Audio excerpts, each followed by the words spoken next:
Dobar dan svima. Nadam se da me čujete. Čujemo. Odlično, hvala. Evo, ispričavam se, imali smo malih tehničkih poteškoća zbog kojih kasnimo sa početkom. Nije do nas, stvar je negdje na nekim serverima u oblaku, u cloudu. Ali evo, izgleda da su stvari sad ok, da možemo krenuti. Drago mi je da je ovoliki broj kandidata se prijavio i trenutno nas je preko 424. I evo, dobrodošli na orijentacijsku radionicu u sklopu Microsoftove inicijative za vještine u Hrvatskoj. I krenut ćemo sa uvodom o današnjim trendovima koji se događaju u svijetu oko nas. Znači, razvoj digitalne tehnologije i rješenja unazad nekoliko godina, dešava se automatizacija u svim sferama ljudskog života, bilo privatnog ili poslovnog, i digitalna tehnologija utječe na način kako radimo posao i kako živimo i mnoge stvari nam olakšava, ubrzava i omogućava nam da budemo efikasniji. Jednom riječju, dešava se automatizacija mnogih poslova potpomognuta digitalnom tehnologijom, odnosno dešava se digitalna transformacija. Drugi trend koji značajno utječe na život oko nas i na život nas samih je pandemija koronavirusa, odnosno COVID-19, koji je između ostalog i uzrokovao veliku globalnu ekonomsku krizu, zbog koje su mnogi poslovi postali ugroženi, mnogi ljudi su ostali bez posla, ali ono drugo što se događa paralelno sa tom pandemijom je i ubrzavanje digitalizacije svijeta oko nas, jer iz potrebe da se štitimo od virusa morali smo se zatvoriti u svoje domove, a da ipak cijeli svijet i cijeli život ne stane, omogućila nam je digitalna tehnologija, tako da i dalje međusobno možemo komunicirati, funkcionirati, kupovati, raditi, živjeti itd. I ta globalna pandemija je zapravo ubrzala ove prve trendove koje sam spomenuo, automatizacije, digitalne transformacije itd. I zapravo ubrzala trendove formiranja jednih drugačijih poslovnih i životnih odnosa, odnosno ubrzala je formiranje jedne nove hibridne ekonomije, gdje kroz automatizaciju se zapravo mijenja odnos poslova koje radi čovjek u odnosu na poslove koje radi stroj, bio taj stroj računalo ili neki uređaj koji je dobio svoju pamet zato što je pogonjen sa računalom. I sve više je poslova koje preuzima računalo, a ljudi se onda moraju fokusirati na neke druge poslove za koje računala još uvijek nisu spremna. I takvi poslova će uvijek biti i zapravo pred nama svima je da stičemo nove vještine, tako da možemo raditi poslove koji se ne mogu tako lako automatizirati, jer sa takvim poslovima smo sigurniji su naši prihodi i naš životni standard. I zato je jako važno da stalno stičemo nove vještine i upravo iz ovih trendova se dešava situacija da je potražnja za ljudima, za stručnjacima koji posjeduju digitalne vještine različitih oblika i formata jako velika i ona raste i u stvari je nedostatak stručnjaka, ljudi, zaposlenika sa digitalnim vještinama već sada prisutan i taj trend će samo rasti i nedostatak stručnjaka sa digitalnim vještinama će biti samo veći. Ovdje sam na ovom slajdu podijelio par informacija na ovu temu koje sam izvukao iz izvještaja Budućnost poslova, odnosno Future of Jobs Report, kojeg je izdao World Economic Forum, a napravljen je u suradnji sa Microsoftom i LinkedIn Learningom između ostalog, gdje su se koristili podaci iz LinkedIn Learninga, odnosno iz LinkedIna. Vjerujem da mnogi od vas znaju za LinkedIn, da je to portal, odnosno društvena mreža sa najvećim brojem sudionika koji kroz tu društvenu mrežu zapravo dijele svoje poslovne profile i više razgovaraju i komuniciraju kroz neke poslovne teme. Iz tog izvještaja smo saznali da na temelju ovih trendova koje sam prethodno naveo, ponajviše trenda automatizacije, velik broj sudionika ispitivanja na temelju kojeg je napisan izvještaj, a ispitanici su bili uglavnom tvrtke. Znači 43% sudionika se izjasnilo da kao posljedica automatizacije će se kod njih desiti ukidanje nekih postojećih radnih mjesta.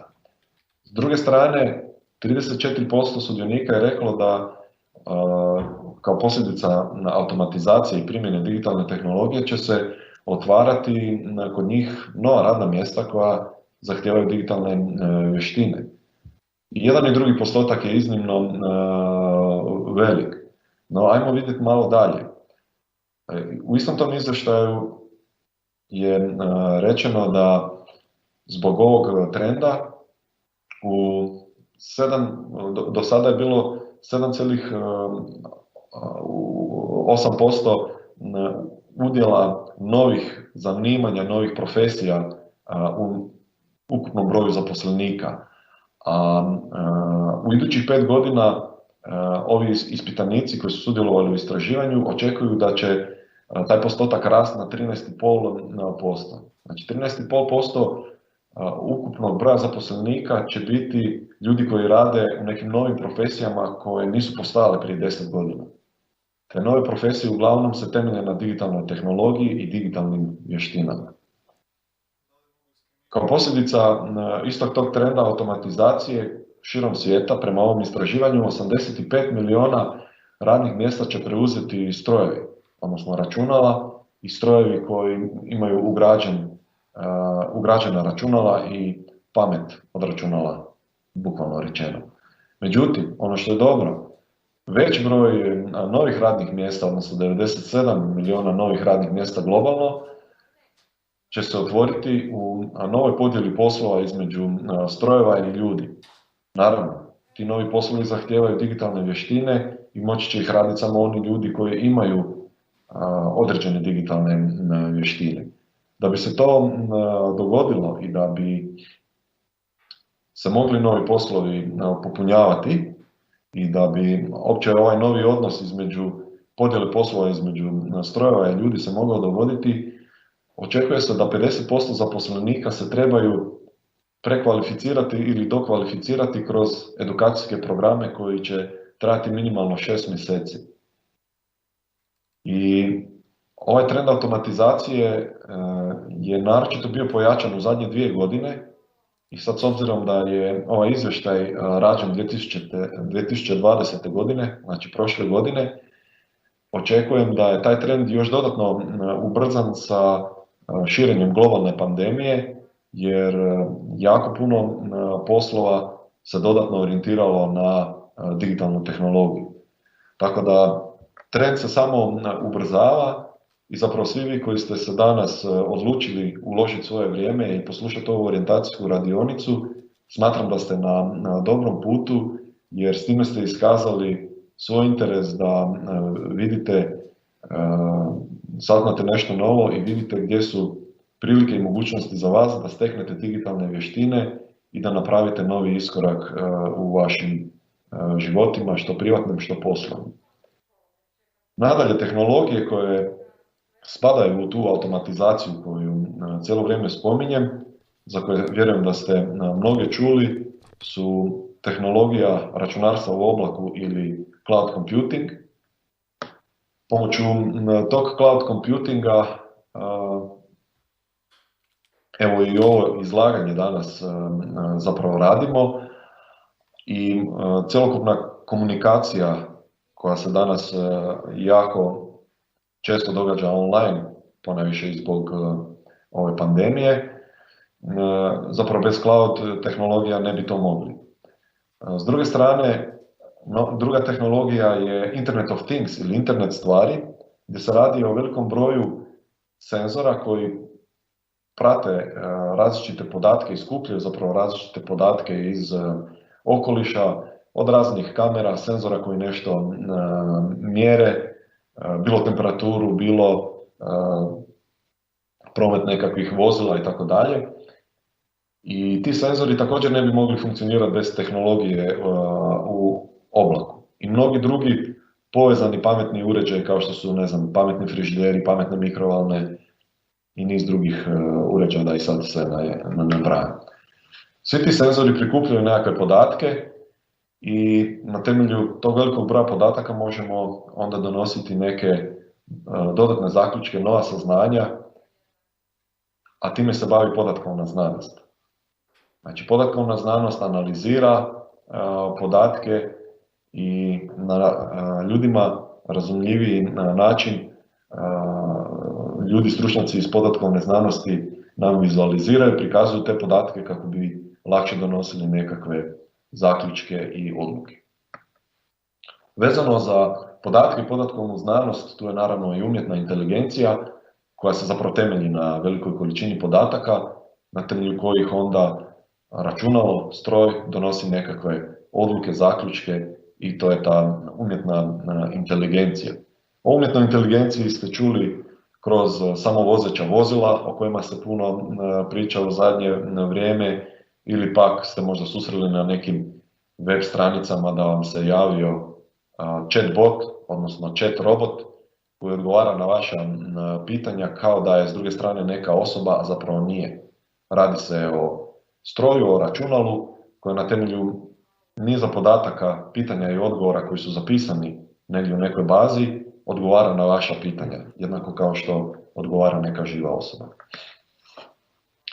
Da bi sve ovo funkcioniralo i bilo na neki način sigurno, i ti podaci na temelju koji se donose već važni zaključci i važne odluke, potrebno je zaštititi te podatke. Oni se štite i enkripcijom i raznim sustavima za kibernetičku, odnosno IT sigurnost.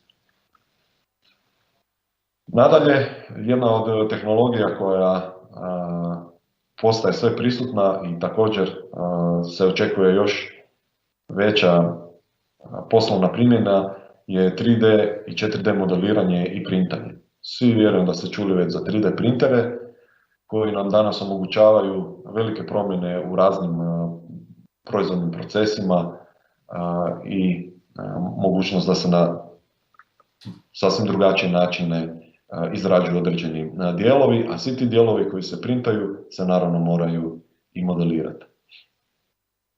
Zatim tu su roboti i dronovi. Svi vi vjerujem da ste čuli za dronove, a roboti pak nisu samo oni čovjekoliki roboti koji izgledaju kao mi ljudi ili kao u filmu Terminator, vjerujem da ste svi više manje gledali taj film, nego roboti mogu biti i industrijski roboti, znači neke industrijske ruke koje tamo nešto rade i proizvode, ili mogu biti aplikacijski roboti koji nešto obrađuju, pa i onaj chatbot koji sam malo prije spominjao je zapravo jedna vrsta robota.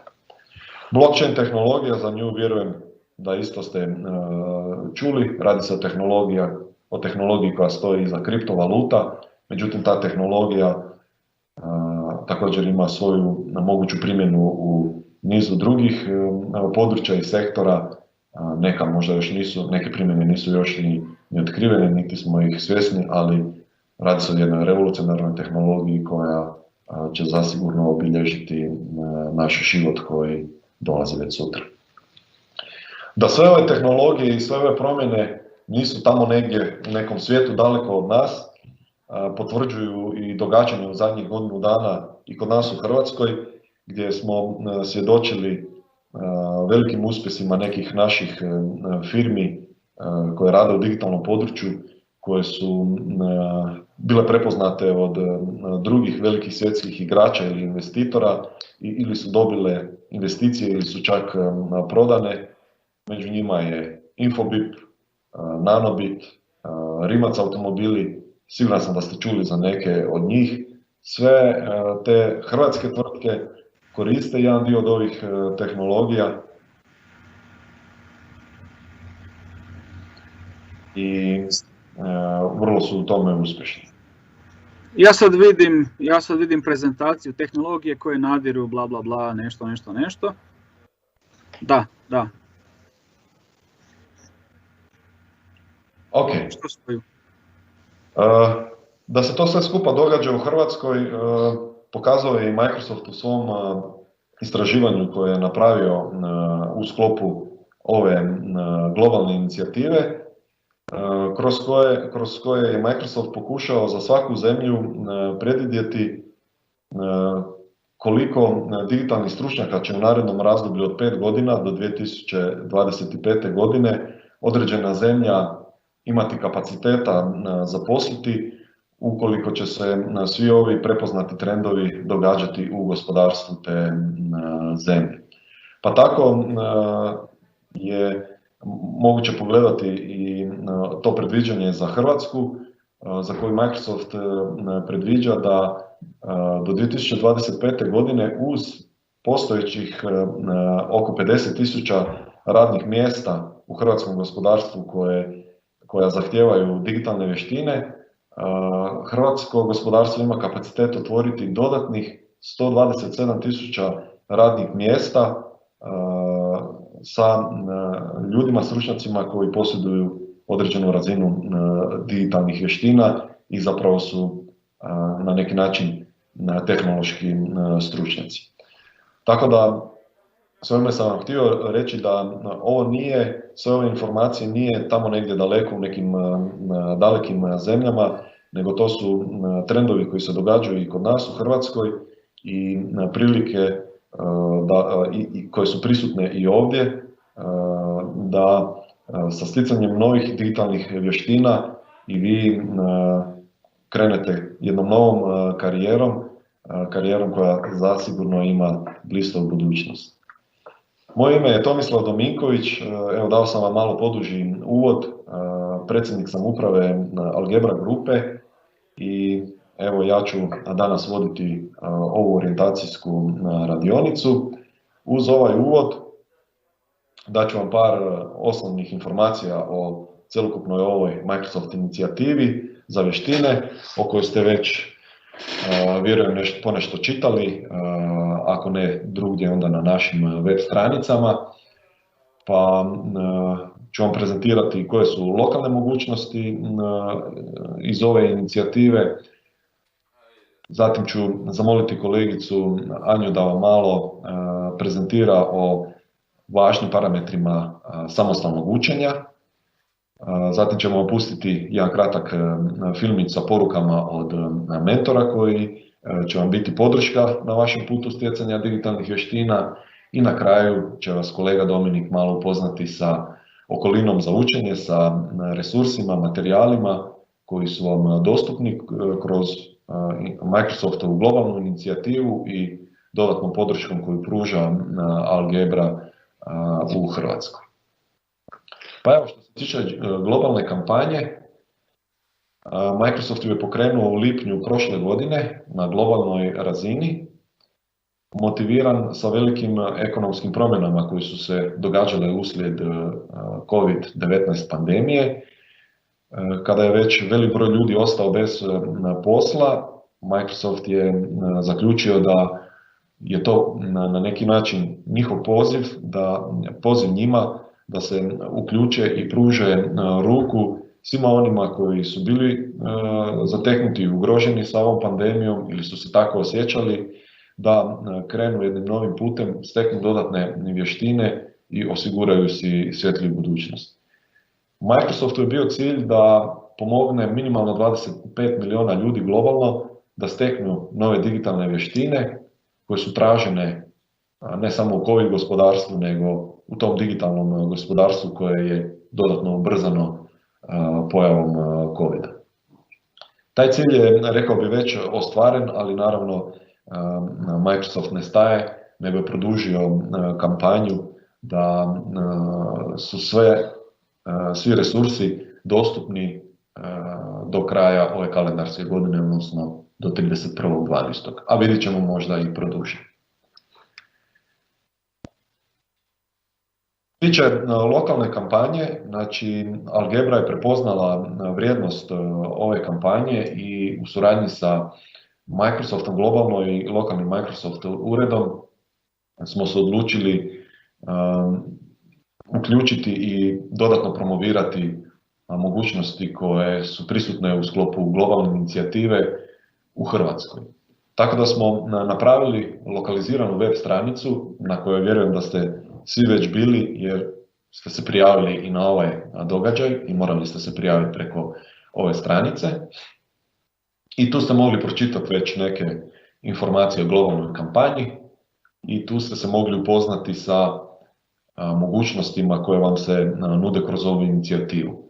Znači, Microsoft je na raspolaganje stavio velik broj sadržaja za učenje, pomoću kojih možete stjecati digitalne vještine za određena zanimanja koja je Microsoft prepoznao kao najvažnija za današnju ekonomiju i najtraženija na globalnom tržištu rada.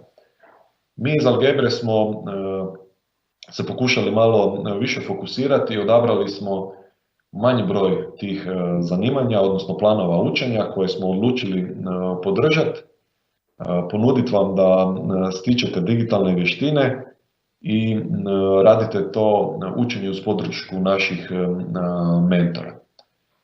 Vezano za te planove učenja i stjecanje novih digitalnih vještina, kako bi stekli razinu nužnu da se možete kandidirati za poslove u određenom području, odnosno za određeno zanimanje, Microsoft je ponudio i mogućnost stjecanja Microsoft certifikata.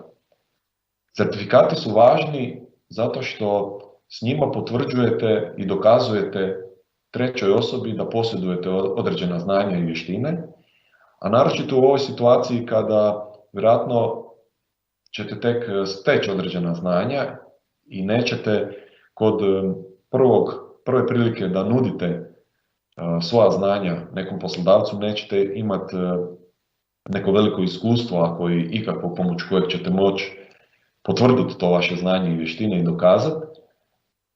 Tu ćete onda si moći jako pomoći sa certifikatom koji zapravo validira i potvrđuje da posjedujete određeno znanje, određenu vještinu. I za vas koji možda već jeste u IT svijetu, znate da su ti certifikati jako traženi i popularni. Za vas koji niste, neka vam to bude vodilja i informacija koju ćete nositi sa sobom, da je važno i da je najbolji način da potvrdite da ste stekli određeno znanje i vještine posjedovanje certifikacije. I Microsoft je u sklopu inicijative ponudio mogućnost polaganja ispita za stjecanje certifikata po vrlo povoljnim cijenama. Znači, u Hrvatskoj je to svega 20% od redovne cijene polaganja jednog Microsoft ispita. Redovna cijena je oko 500 kuna, a u sklopu ove inicijative velik broj Microsoftovih ispita se može polagati za 100-tinjak kuna. Polaganje se radi online, naravno uz nadzor nekog online nadzornika, no upoznat ćete se sa tim detaljima kada dođete do toga. Mi smo na našim ovim web stranicama nastojali vam maksimalno pomoći da što lakše možete iskoristiti resurse koje vam je Microsoft stavio na raspolaganje, pa su vam dali informacije koje su to moguće Microsoft certifikacije vezane za pojedine planove učenja i naravno koje su, odnosno dodatno koje su algebrne edukacije koje možete koristiti da bi dalje usavršavali svoje znanje. Zašto je to važno? Zato što moram tu vam napomenuti da sadržaj koji je Microsoft dao na raspolaganje je vrlo ozbiljan sadržaj, kvalitetan sadržaj, međutim to je samo ipak početak stjecanja znanja u određenom području i svi vi koji se odlučite graditi karijeru u tom području, znajte da je to samo početak jednog puta i da ćete trebati nadograđivati svoje znanje nadalje i mi iz Algebre smo vam tu na raspolaganju sa našim programima edukacije koji vas mogu voditi dalje na tom putu. Edukacije koje smo mi izabrali iz ponude cijele Microsoftove inicijative su sljedećih 5. Znači software developer, odnosno edukacija za programere, edukacija za, odnosno plan učenja za IT administratora, za grafičkog dizajnera, podatkovnog analitičara i stručnjaka u području umjetne inteligencije. Vezano za te edukacije, odnosno planove učenja, smo vam na web stranicama dali informacije koji su to certifikati koje vam preporučamo da steknete u cilju da možete lakše prezentirati na sebe kao stručnjaka u nekom području i biti vjerodostojni u situacijama kada ćete se prijavljivati na natječaj za posao i natječaj za novo radno mjesto. Ovdje sam vam ja prikazao neke od tih certifikata, pri tome su oni koje već savladavanjem ovih sadržaja koji su vam besplatno na raspolaganju, koje možete već sa tim znanjima savladati i steći. Većina od ovih su Microsoft certifikati, međutim nisu svi. Za neka područja Microsoft nema svoje certifikate, pa tu vidite za grafički dizajner da nema Microsoft certifikata kojeg možete stići sa tim znanjem, ali tu su vrlo popularni i traženi Adobe certifikati za ove softvere koji su ovdje navedeni i koje ćete savladati, odnosno o kojima ćete učiti u sklopu ovih edukacija i planova učenja koji su vam dostupni. Očekivano opterećenje, odnosno koliko vremena se očekuje da uložite da bi prošli jedan kompletan plan učenja, je između 50 i 60 sati. To je samo prosjek. Neki od vas će možda i brže to savladati, naročito ako imaju određeno predznanje, a nekima će možda trebati i duže ako trenutno predznanje je na nižoj razini, ali nemojte se obeshrabriti. Sadržaji su stvarno kvalitetni i možete pomoću njih naučiti puno. I ono što je dobro, sadržaji se baziraju na video materijalima. Znači, kao što tu piše, otprilike 25 sati video materijala. Taj video materijal možete slušati koliko god hoćete puta. I ako vam treba više puta da bi razumjeli neko područje, to vam je na raspolaganju. Jednako toliko sati procjenjujemo da trebate potrošiti na samostalni rad na vježbama koje su vam na raspolaganju, kako bi ono što ste čuli na video materijalima primijenili i bili spremni koristiti ta znanja i u nekim drugim poslovnim situacijama i aplikacijama. Tu za ove planove učenja, ovih 5 koje sam naveo, je Algebra za Hrvatsko osigurala i podršku mentora. Znači, svaki plan učenja će imati svog mentora koji će vam davati podršku kroz mentorske radionice, odgovarat će na vaša pitanja na tim radionicama, demonstrirati neku dodatnu vježbu i primjere i dati vam informacije o mogućem nastavku školovanja, bilo u Algebri ili na neki drugi način. Te mentorske radionice će se odvijati u ovim terminima, Znači, prve kreću za otprilike 3 tjedna od danas i sljedeća mentorska radionica ide 3 tjedna nakon te prve. I očekujemo od vas da do tih mentorskih radionica, odnosno preporučamo vam, savladate dobar dio sadržaja, odnosno do ove prve mentorske radionice da savladate prvu polovicu sadržaja, a do druge onda i ostatak, a mentorsku radionicu iskoristite da bi pitali mentora da vam razjasni eventualno ako vam nešto nije jasno. Mentori koji će vam biti tu na raspolaganju su Tomislav Smrečki, Dubravko Bobovec, Dominik Popović, Tomislav Pjasevoli i Zlatan Morić. Evo, nadam se da su vam ove informacije do sada bile interesantne. Ja s ovime završavam svoj dio prezentacije i sada vas prepuštam kolegici Anji koja će vam dati malo uputa i informacija koje su važne značajke ovakvog učenja, samostalnog učenja pomoću gotovih nastavnih materijala.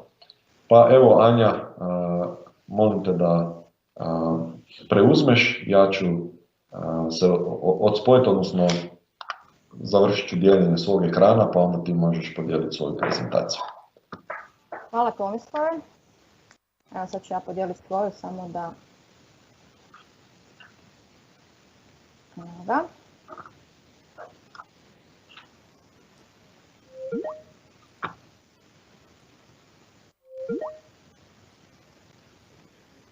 Ja ću samo zamoliti za povratnu informaciju. Tomislava, ali se vidi možda moja podijeljena? Vidi se. Vidi se. Super, hvala ti. Evo, pozdrav svima.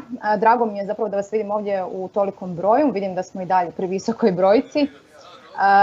Ja sam Anja Rajić-Karić i voditeljica sam tima za razvoj obrazovnih sadržaja u Algebri. Tako da moj tim i ja zapravo zajedno radimo sve nastavne materijale koje koristimo u našim edukacijama, bilo da se radi o edukacijama za djecu, bilo da se radi o programima obrazovanja ili o nekakvim specijalističkim edukacijama. Pratimo zapravo potrebe tržišta rada i prilagođavamo sve naše prakse tim novim metodama i novim temama o kojima je pričao i Tomislav. I ja bih vam danas htjela reći par riječi o samostalnom učenju, budući da to će biti zapravo model učenja u kojem ćete vi prolaziti ovu edukaciju, a za mene je on iznimno vrijedan model učenja. Samostalno učenje, ja sam ovdje zapravo stavila jedan kružić where magic happens i mislim da je to zaista model učenja u kojem se događa magija ako se to samostalno učenje radi onako kvalitetno kako bi trebalo biti, ali to zaista nije teško i nema puno koraka koje posebno treba pratiti.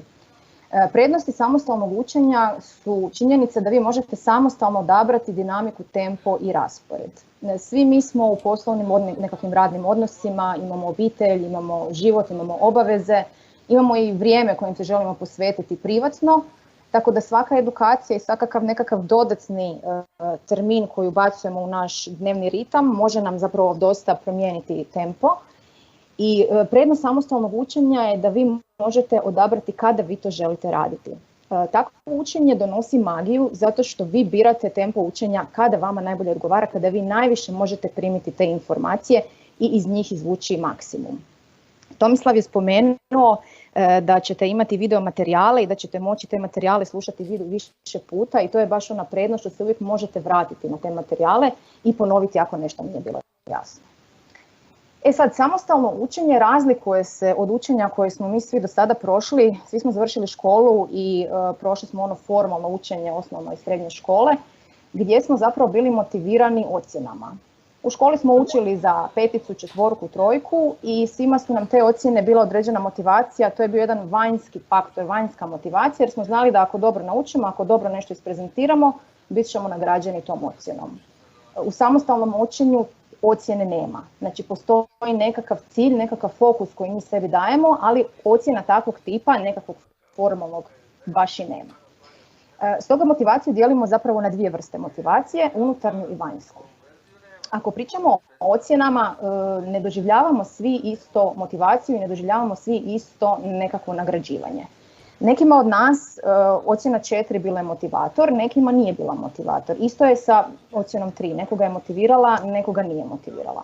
Tako da motivacija, unutarnja motivacija je zapravo dosta individualna stvar i ovisi nekako o našoj percepciji što mi očekujemo od neke, na primjer, edukacije ili od nekakvog događaja. Znači motivacija je općenito univerzalan pojam što god radimo. Znači za sve postoji nekakav naš unutarnji pokretač, to jest unutarnja motivacija. Kad pričamo o motivaciji, znači unutarnja ili intrinzična, vanjska ili ekstrinzična, u motivaciji zapravo fokus stavljamo na cilj. Mi smo završili formalno obrazovanje i mi sad zapravo događa se naš život, mi smo odrasli ljudi koji radimo i moramo nekako naći ciljeve kojima dalje napredujemo. Teoretičari koji su se zapravo bavili psihologijom od naših samih početaka tražili su odgovor na pitanje što to motivira ljude na neko određeno ponašanje. I smatralo se da mora postojati nekakav mehanizam koji će ljude poticati da se ponašaju na neki određeni način u točno određeno vrijeme.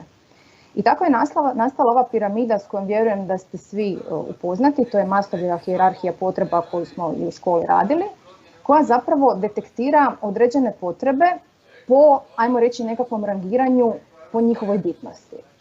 Najbitnije su nam fiziološke potrebe od kojih se polazi, to su disanje, voda, hrana, spavanje i ako te potrebe nisu zadovoljene, apsolutno ništa drugo mi ne možemo ostvariti. Nakon njih dolazi sigurnost, ljubav i pripadanje, poštovanje, a zatim dolazi i samoaktualizacija. Samoaktualizacija je zapravo na samom vrhu i tu samoaktualizaciji dolazi zapravo i naš rast, znači naše učenje, i tu zapravo ulazi naša motivacija zašto mi nešto radimo. Ja ću vas zapravo zamoliti sada da malo razmislite o motivaciji i koja je vaša motivacija, zašto ste se odlučili pohađati ovu edukaciju. Pa bih vas zamolila, vidim da tu imamo i chat, zamolila bih vas ako možete u chat napisati u riječ ili dvije koja je vaša motivacija za ovu edukaciju. Je li to, znači kad završite edukaciju, to što ćete dobiti certifikat, je li to znanje, jesu li to vještine, je li to činjenica da vi možete svoj životopis podebljati, da li je to možda bolje zaposlenje, da li je to jednostavno želja za učenjem i prilika koju vrijedi iskoristiti. Pa vas zamolila ako mi možete u chat napisati u riječi dvije, znači ne morate nikakve duge rečenice, čisto me zanima što vas motivira i da detektirate svoju motivaciju. Znači svi kogod, ako i ne želite napisati, samo razmislite koja je motivacija, ali evo zaista bi mi pomogla ako možete napisati u chat koja je vaša motivacija da odslušate ove edukacije.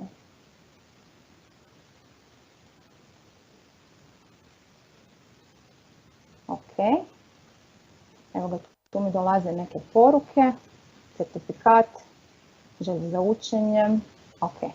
Odlično, znači sad kogod nije nešto napisao, pokušajte zapravo sebi staviti fokus, volim tehnologiju, odlično Mladen, unapređenje svog života za budućnost, odlično, da naučim nešto novo, nova znanja, želja za učenjem, nova znanja, učenje nečeg novog, hobi, honorarni posao, promjena karijere, odlično, stjecanje novih vještina, želja za učenjem, nove teme, jačanje životopisa, novi horizonti, odlično. Zapravo, odlično, puno vam hvala na ovome, zaista hvala što ste to napisali. Zaposlenje, nova znanja, jačanje CV-a, to je zapravo to. Znači sve što mi, svaka stvar u kojoj mi krećemo, zapravo mi imamo nekakav motiv zašto to radimo. Svi vi koji ste to napisali, stvarno vam hvala za to u chat. Kogod nije napisao, probajte radi sebe detektirati koja vam je motivacija. Zašto vam to govorim? Zato što u jednom trenu dogodi se život, dogodi se obitelj, dogodi se godišnji odmor, dogodi se lijepo vrijeme, dogodi se zdravlje, motivacija padne. Kad krenete slušati neku edukaciju, u početku zapravo smo svi motivirani, imamo veliku želju, mi se znamo šta ćemo. Pa to traje 5 sati, pa to traje 10 sati i u nekom trenu, kažem, dogodi se život i motivacija padne. Pokušajte se uvijek vratiti na ovo što ste sad zapravo osvijestili. Je li to certifikat, je li su to nova znanja? Znači ovdje će vam trebati jako dobra unutarnja motivacija da znate zašto ste se u nešto upustili. Paralelno bih vas odmah pozvala, ovo što je i Tomislav spomenuo, koordinacijske, to jest mentorske radionice koje ćete imati, one vam mogu poslužiti kao vanjska motivacija. Savjetovala bih vam da svakako dođete na njih, zato što tamo, bez obzira što će vam se činiti da možda sve znate ili nemate pitanja, tamo možete zaista saznati dosta toga što možda niste ni osvijestili da biste mogli znati, a poslužit će vam kao vanjska motivacija, baš da ojača tu vašu unutarnju motivaciju i da zapravo vidite gdje ste, jer to na pola puta bi se mogao desiti taj jedan gap gdje bi vam zapravo trebao i nekakav dodatni poticaj. Što se tiče, evo ovako, ovaj slajd, Take a small step every day, zapravo je slajd koji govori puno toga. Kada bi vam neko rekao da u godinu dana morate napisati knjigu, to bi zvučao kao jedan ogroman projekt i jednostavno smatrali biste da za to nemate vremena.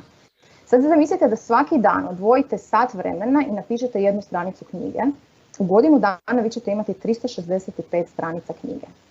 Ovo je univerzalan citat koji se zapravo može primijeniti na sve, ali svaki dan posvetite se učenju nečega novoga.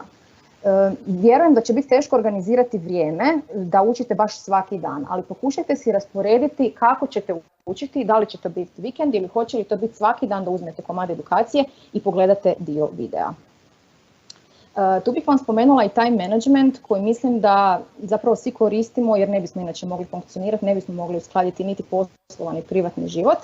A postoji jedna odlična metoda time boxing gdje vi zapravo svoj dan dijelite u manje komade, to jest u manje vremenske segmente i određujete kada ćete što raditi.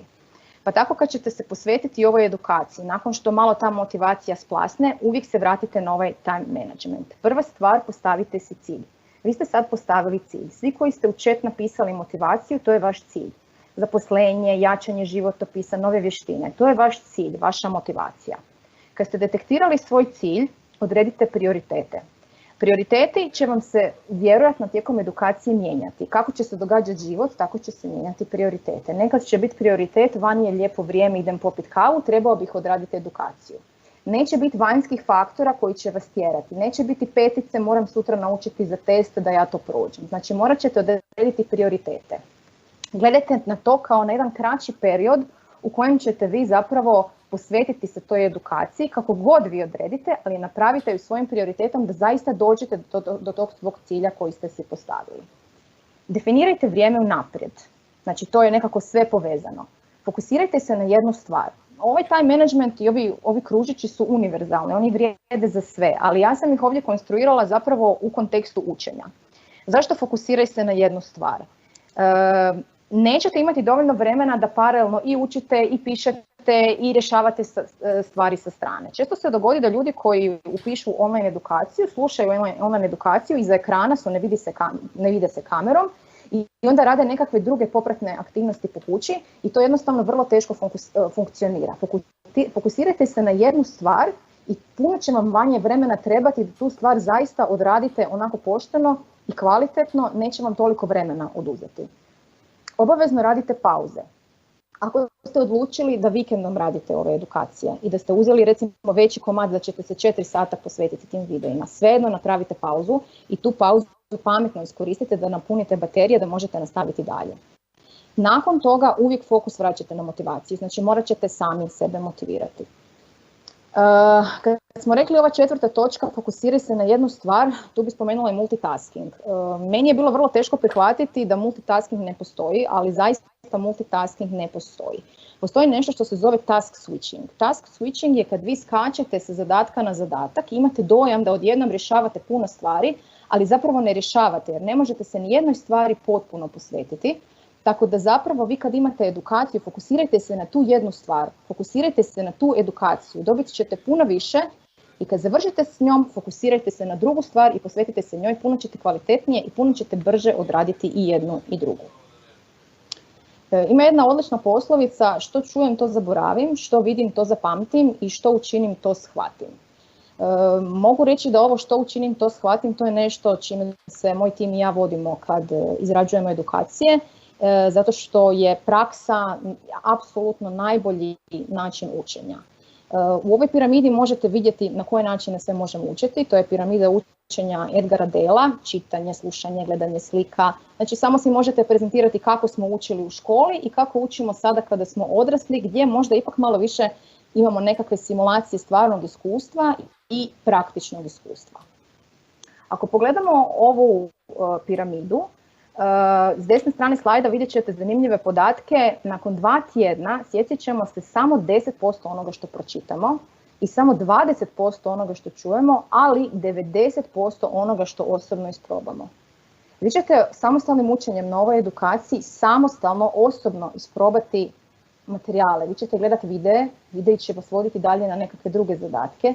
Vi ćete otići na mentorsku radionicu i vi ćete osobno isprobati i to će vam baš duboko ostati puno više nego kad netko govori ex katedru i jednostavno vam priča o svojem iskustvu. Vi ćete dakle formirati sami svoje iskustvo, sami ćete isprobavati.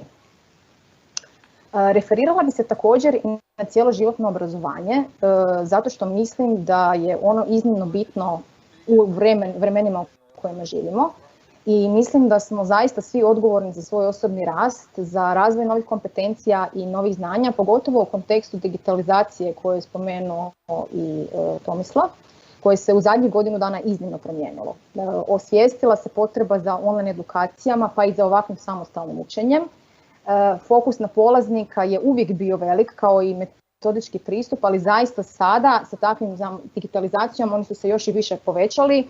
I mene to iznimno veseli jer je to zapravo nama u Algebri nekako, nama je polaznik uvijek u fokusu i uvijek smatramo da je taj praktični dio najbolji, tako da mene iznimno ovaj dio veseli oko digitalizacije. What we learn with pleasure we never forget. Ja stvarno volim citate i ovo je jedan od citata koji mislim da je onako bitno osvijestiti da u svemu moramo vidjeti nekakvo veselje, jer ako to ne vidimo, a njega ćemo zapravo otkriti kroz našu motivaciju, nećemo puno toga naučiti. Mi smo završili svoje formalno obrazovanje, vrijeme je zapravo da sami sad radimo na sebi i da se motiviramo za dalje. Sjetite se svog cilja, sjetite se svoje motivacije, ako vam bude ikada teško, uvijek se probajte nekako vratiti na to. Svakako bi vas ohrabrila da dođete na te mentorske radionice. I hvala vam na pažnji, evo, zaiskrite zaista u onome što volite. Ja bi sada riječ predala, ne znam da li sada Tomislav ili sada Dominik ili tko će reći još koju riječ, ali to je to. Hvala Anja. Evo ja ću na kratko samo preuzeti. Sada nam slijedi video snimak sa par poruka naših mentora i onda nakon toga će vam kolega Dominik još dati upute i malo vas uputiti na koji način možete savladavati i koristiti ove sadržaje koji su vam na raspolaganju. Pa evo samo sekundu.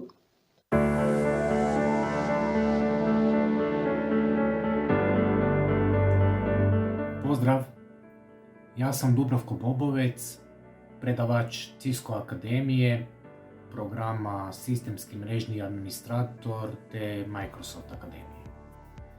Bit ću vaš mentor na online radionicama za IT administratora.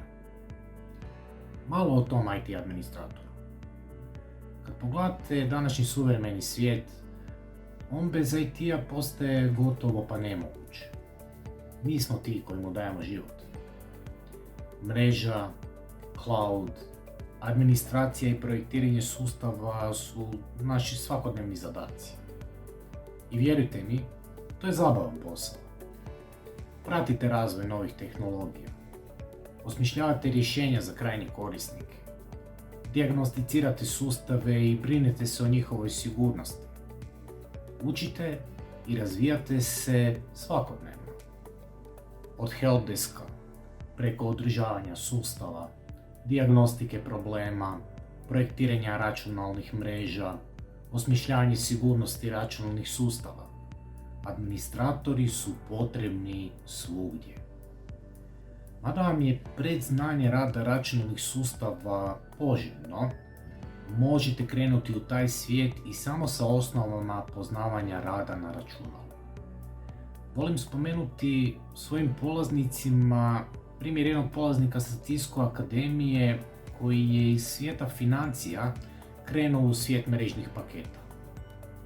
Bez posebnog predznanja, ali uz vrijedan rad na proučavanju mrežnih protokola, put ga je odveo u svijet mreža koji mu je ponudio plaću od 3000 eura. Put je dug i zahtijeva odricanje, no zahvalan je. IT stručnjaka nedostaje kako u Hrvatskoj, tako i diljem Europe i svijeta. Tako će biti i u budućnosti. Popunite jedno od tih mjesta. Vaše vrijeme će biti ispunjeno tehnologijom, izučavanjem rada aplikacija, operativnih sustava, servisa, protokola, mreža. Zato dođite, pridružite mi se na mentorskoj radionici. Dobrodošli. Pričajmo zajedno binarno. Bog svima, moje ime je Tomislav Smrečki, radim kao Android developer te držim predavanja iz Android programiranja. Tijekom ove inicijative biti ću vaš mentor na online radionicama iz područja software developmenta. To je područje koje, eto, čak i sad u ovo krizno vrijeme korone i dalje raste, te dapače, javlja se još veća potreba za digitalizacijom raznih alata i procesa. Područje je široko te obuhvaća sve od razvoja web stranica, mobilnih aplikacija, čak i IoT uređaja koji sve više uzimaju maha u današnjem svijetu. Prije 2 godine sam vodio svoje prvo predavanje iz Android programiranja, te su neki od tadašnjih polaznika sada moji ravnopravni kolege koji rade u uspješnim zagrebačkim firmama. Eto, nadam se da vas je ova mala poruka motivirala da nam se pridružite u mentorskoj radionici gdje ćemo proći neke teme iz software developmenta s ciljem da se pronađete u nekoj niši koja vam je interesantna te krenete brusiti znanje iz tog područja. Lijep pozdrav i vidimo se! Pozdrav svima, moje ime je Dominik Popović i bit ću vaš mentor iz područja grafičkog dizajna. Nalazim se ovdje u Algebri u jednom od kabineta za online nastavu.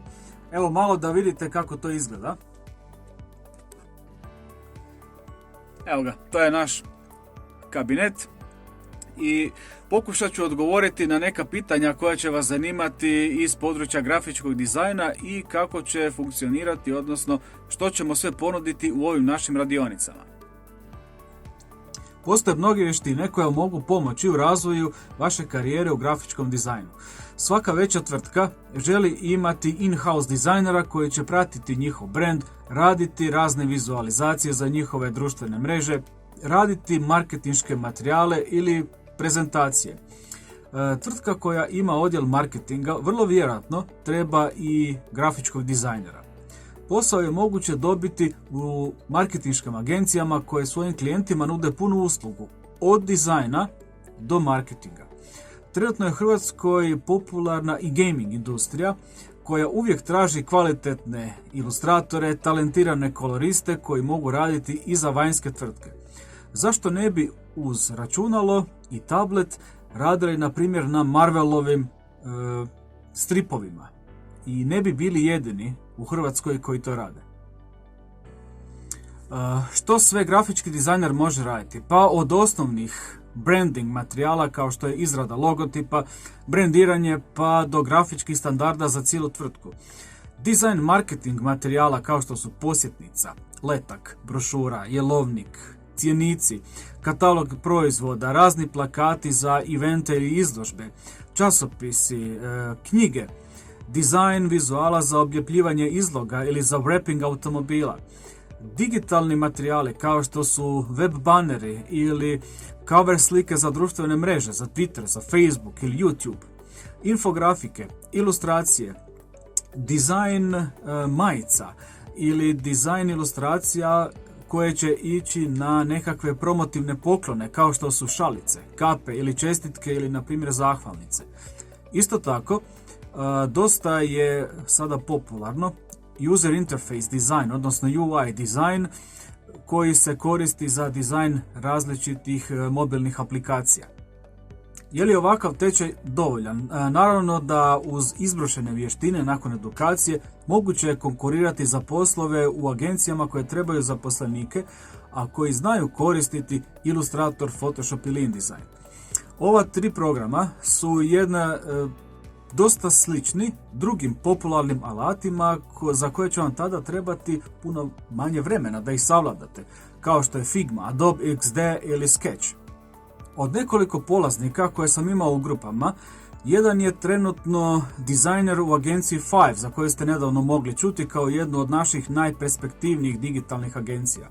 A drugi primjer je polaznik koji je nakon tečaja, naravno uz uložen trud i puno volje, postao moj kolega koji isto tako drži edukaciju iz grafičkog dizajna ovdje u Algebri.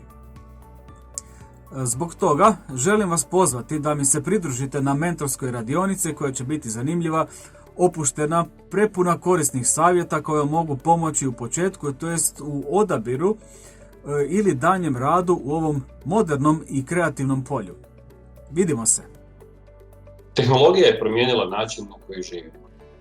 Neovisno da li slušamo, gledamo, učimo ili se opuštamo, gotovo u pravilu svaka od tih aktivnosti na neki način pomognuta digitalnim servisima. Osim što ih veselo koristimo, ove servise moguće proučavati i kroz način kako i zašto su nastali. Moje ime je Leo Mršić i prodekan sam za istraživanje i razvoj na Visokom učilištu Algebra.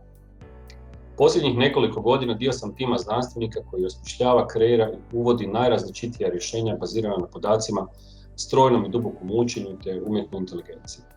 Odlučili smo dio našeg iskustva prenijeti svima koji to žele i traže način kako unaprijediti vlastito znanje. Koliko ste se puta susreli sa nekim tehnološkim pojmom ili servisom koji vas je oduševio i zanimalo vas je kako je stvoren?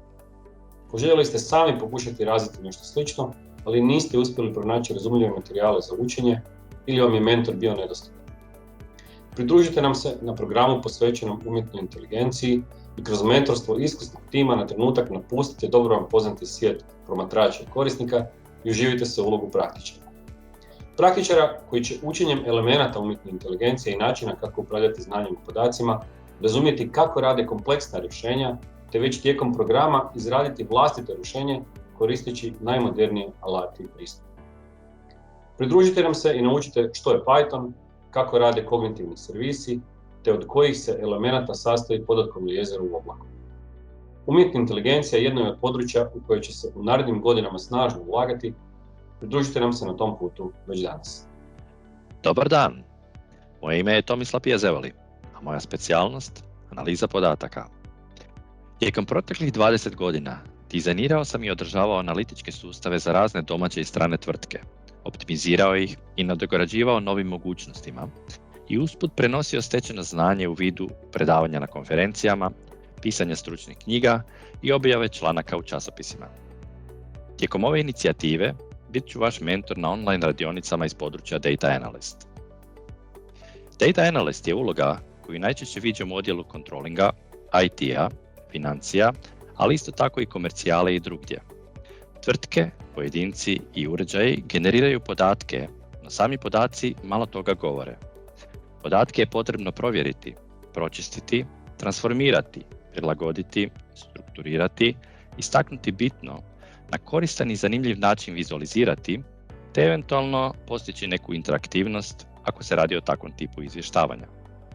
Zbog toga je poželjno da Data Analyst pokazuje svojevrsnu svestranost, razumijevanje organizacije i strukture podataka, jer će na osnovu toga moći dobro modelirati podatke za analizu. Razumijevanje poslovnih i podatkovnih procesa, jer time podaci dobivaju svoje poslovno značenje. Dobre analitičke vještine, jer je često potrebno uočiti detalje, dvostruka značenja, nelogičnosti i slične situacije i riješiti te probleme koje drugi ne vide da bi se moglo dalje. A smisao za estetiku i vizualizaciju su dodatne prednosti za koje, koliko ih nemate, može uskočiti i neki kolega ili kolegica. To su sve aktivnosti koje osoba u ulozi data analista radi i vještine koje posjeduje. Takva osoba je dragocjena svakoj tvrtki jer o njoj i njenim sposobnostima ovisi kvaliteta izvještaja, a time i mogućnost upravljanja tvrtkom. U tvrtkama je još uvijek premalo zaposlenika koji dobro barataju digitalnim alatima, a pogotovo onih koji znaju raditi s podacima, bilo u Excelu, bilo u nekom drugom alatu. Tehnologija, alati i ovakve edukacije čine ovo područje pristupačnijim većem broju ljudi. Vještine i znanja su univerzalna i primjenjiva u bilo kojoj tvrtki i industriji. Drugim riječima, posla je bilo, i posla će biti. Vidimo se na radionici.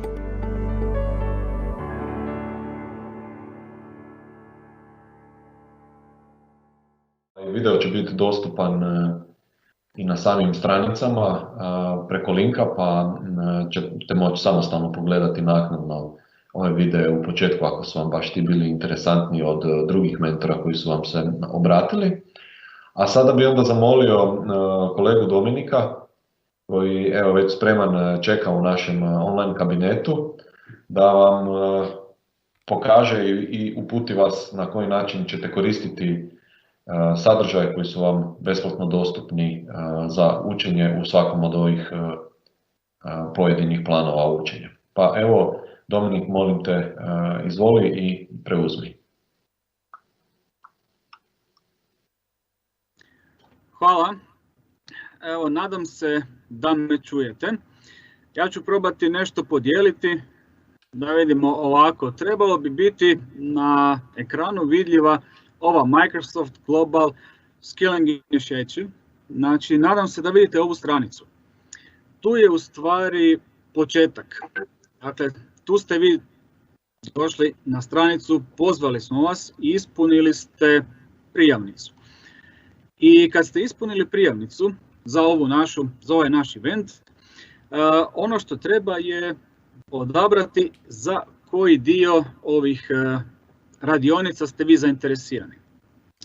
I kad popunite ovaj nekakav mali, pa nije baš tako mali, ali srednji formular, dobijate 2 maila. Ne znam sad jel vidite 2 maila, nadam se da da. Jedan je pozdravna poruka, vi ste se uspješno registrirali i tako dalje, koji je vaš korisničko ime, koji je vaš password. I drugi je nekakav link za vaše radionice koje treba odraditi. Pomoću ta 2 maila, dakle pozdravni sa vašim podacima, vi ćete moći doći na ovu našu Moodle stranicu gdje ćete imati svoj korisnički račun i vidjet ćete moja naslovnica ili naslovnica, kalendar, tako dalje. Ono što vas najviše zanima biti će ovaj dio gdje piše vaš program koji ste odabrali. Dakle, ja sam odabrao, evo, da napravim jedan mali primjer, graphic designer, i sad bi to bio jedan mali opis na početku, o čemu se radi, dakle kako ovaj tečaj funkcionira. Tu će biti nešto i za download, nekakvih možda prezentacija ili još nekakvih otvorenih dokumenata na kojima možete raditi. Imat ćete kalendar kada se nešto doda ili ovako nešto za buduća događanja. A ono što će vama biti jako, jako zanimljivo je cijeli ovaj plan učenja gdje ćete imati svaki dio naveden kao jedan link. Ovaj link možete, naravno, kad idete redom, bilo bi dobro da idete redom, da ništa ne preskačete, kliknuti na jedan od tih linkova gdje će vas odvesti na, evo ga, da malo proširim, LinkedIn Learning. I u tom LinkedIn Learning dijelu imat ćete tu razne korake koje morate proći. Dakle, svaki od ovih linkova nije samo jedan video, to je hrpa videa, hrpa sati koje ćete vi sami organizirati si kako ih u jednom danu proći, a možda svaki dan 2 sata, svaki dan 3 sata ili sat i pol, ali znate da imate određeni broj, na primjer, ne znam, 50-ak ili tako nešto sati, pa ćete si odrediti hoćete li to napraviti u jednom danu, na primjer 5 sati dnevno, pa to izgurati u kraćem roku, ili si ostaviti da to odradite u, na primjer, tjedan ili 2 ili nešto više. Kad vi završite, odnosno kad pregledate sve vježbe, imat ćete ovako jednu malu kvačicu, što će značiti da je ovaj dio dovršen, da možete na sljedeći. Naravno da možete i preskakati, ne morate ići redom, možete ići odmah na ono što vas zanima.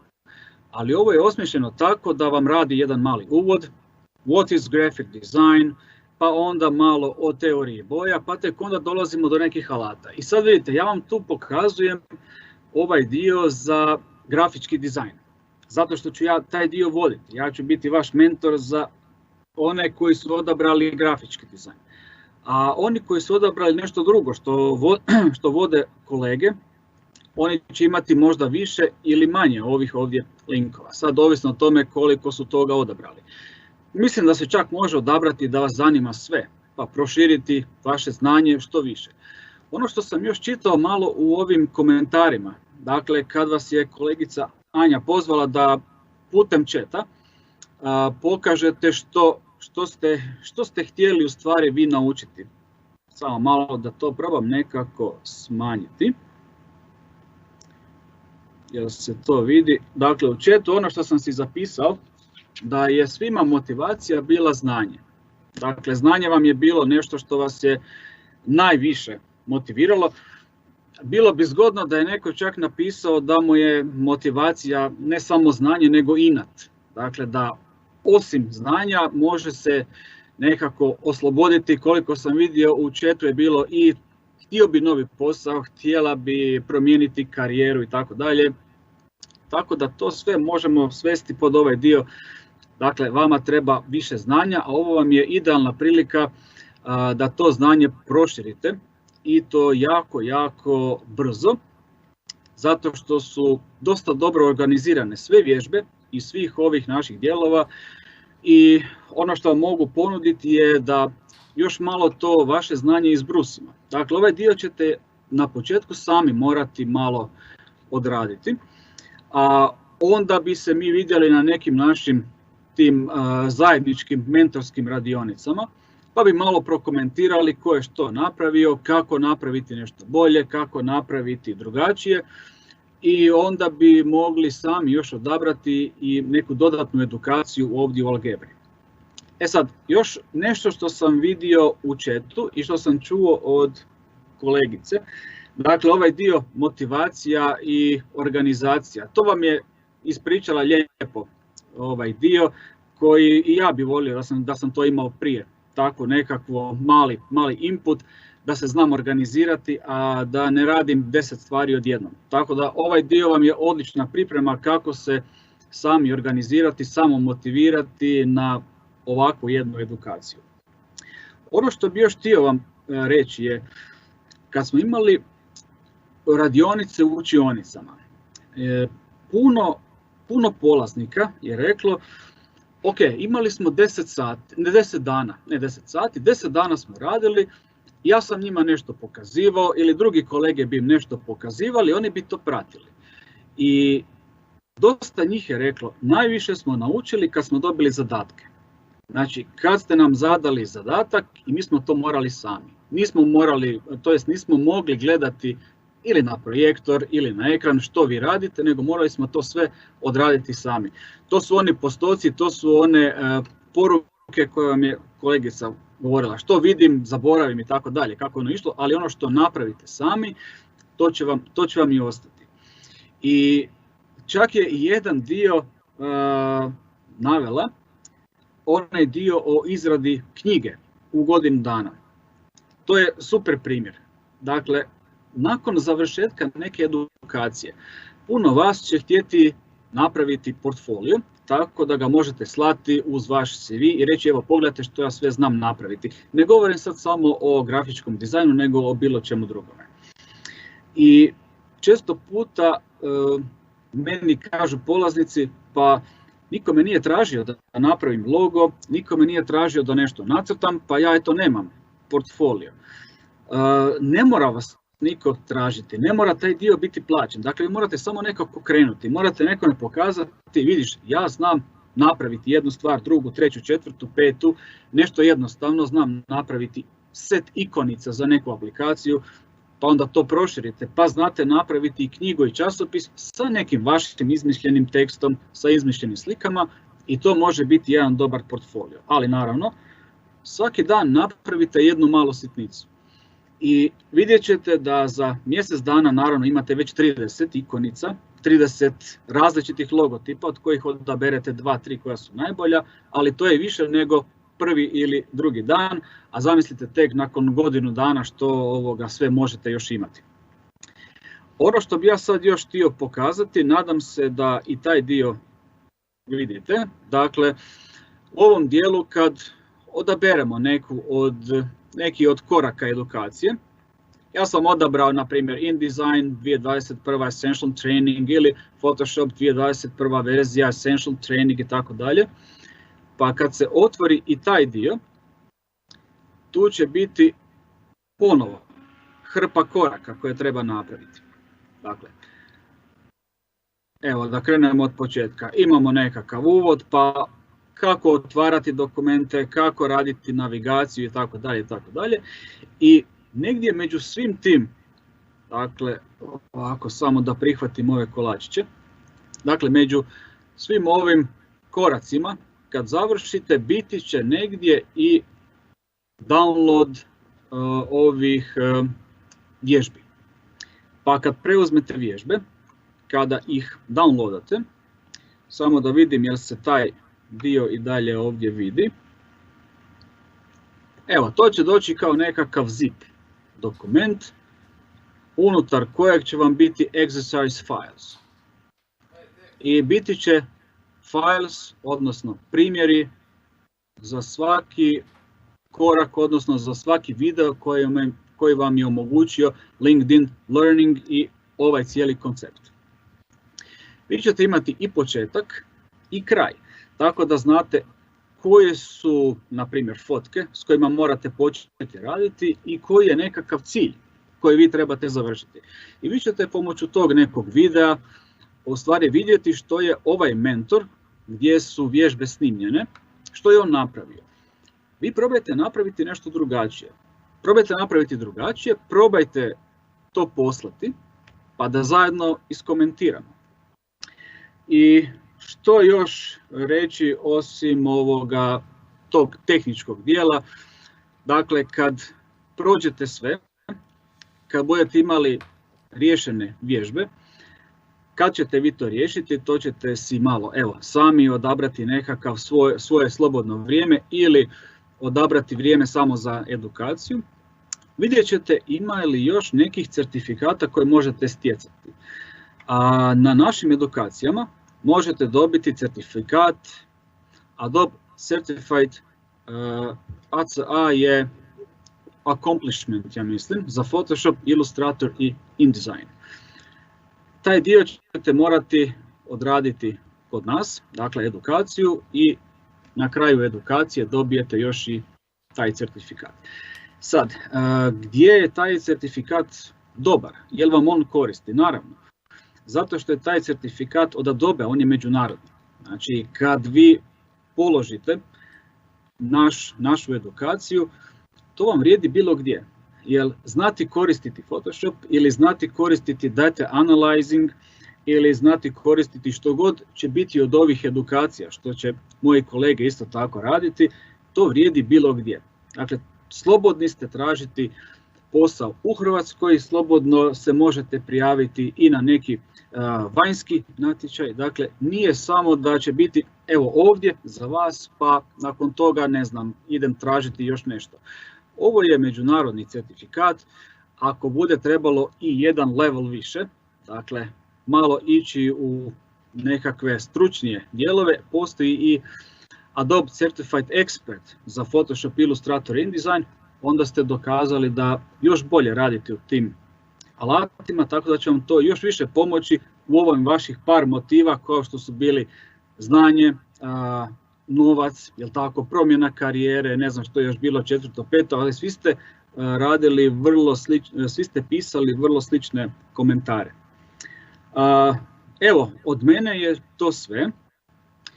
Ne znam je li još nešto ostalo, dakle ovaj dio, dakle to je naš Algebrin Moodle gdje možete si vidjeti vaš program, vaše ocjene, vaše odabrane edukacije i to bi bilo od mene sve. Ja vas pozivam samo da mi se pridružite, vidjet ćete u kalendaru kad je ova naša sljedeća mentorska radionica, nešto napravite, nemojte ostaviti prazno pa samo uzeti one dokumente koje ste dobili za download, nego napravite nešto sami, nešto različito. Dakle, onaj dio think outside the box. Dakle, ako je neko rekao da ne smijete koristiti crvenu ili žutu, vi baš namjerno probajte nešto sa crvenom ili žutom, sigurno će biti dobro. Hvala lijepa Dominik, hvala na ovim uputama. Bližimo se kraju ove orijentacijske radionice. Postavili ste velik broj pitanja. Na dobar dio pitanja smo odgovorili u samom chatu. Ja ću vam sad dati odgovor na par pitanja koja vidim da su se ponavljala. Na primjer, kako možemo ostvariti navedenu cijenu Microsoft certifikata? Cijena Microsoft certifikata omogućena u sklopu ove inicijative je $15 i ona se može ostvariti tako da kod prijave na polaganje ispita, do koje možete doći i prateći linkove na našoj web stranici za inicijativu gdje je naveden pojedini certifikat. Kad kliknete na taj link, onda će se otvoriti Microsoft stranica koja vam daje informacije o samom ispitu vezanom uz taj certifikat i tamo možete napraviti online prijavu za polaganje ispita po cijeni od $15, gdje će vas naravno pitati da li je vaš posao ugrožen sa COVID-19 pandemijom i ako odgovorite pozitivno na to pitanje, dobit ćete priliku da kupite pravo polaganja ispita po cijeni od $15. Što se tiče mentorskih radionica, imamo drugo pitanje. Dokud bismo morali poželjno ili bi bilo poželjno doći s gradivom do prve mentorske radionice?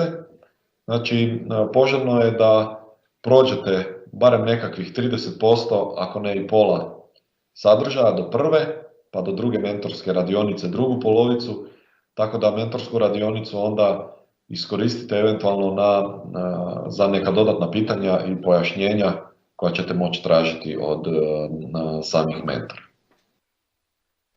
Naravno, nije to nužno, dođite na mentorske radionice i ako ste manje sadržaja stigli pregledati, ponovno ćete čuti dodatne informacije od kolege mentora, od drugih sudionika edukacije i dodatno se motivirati za nastavak. Evo, nadam se da vam je bilo interesantno. Ispričavam se još jednom na tehničkim izazovima koje smo imali. Zbog toga smo malo i produžili predviđeno vrijeme, ali nadam se da vas, gotovo skoro 400 koji ste još uvijek s nama, da ste i dalje motivirani, da iskoristite ovu priliku za sebe, steknete nove digitalne vještine i napravite dodatni iskorak u vašim karijerama i zaiskrite zajedno sa nama, zajedno sa Algebrom. Evo, veselimo se svakom budućem kontaktu vašim s nama, javite nam se sa vašim pitanjima, željama i potrebama i naše edukacije su vam uvijek na raspolaganju. Lijepi pozdrav i ugodan ostatak dana.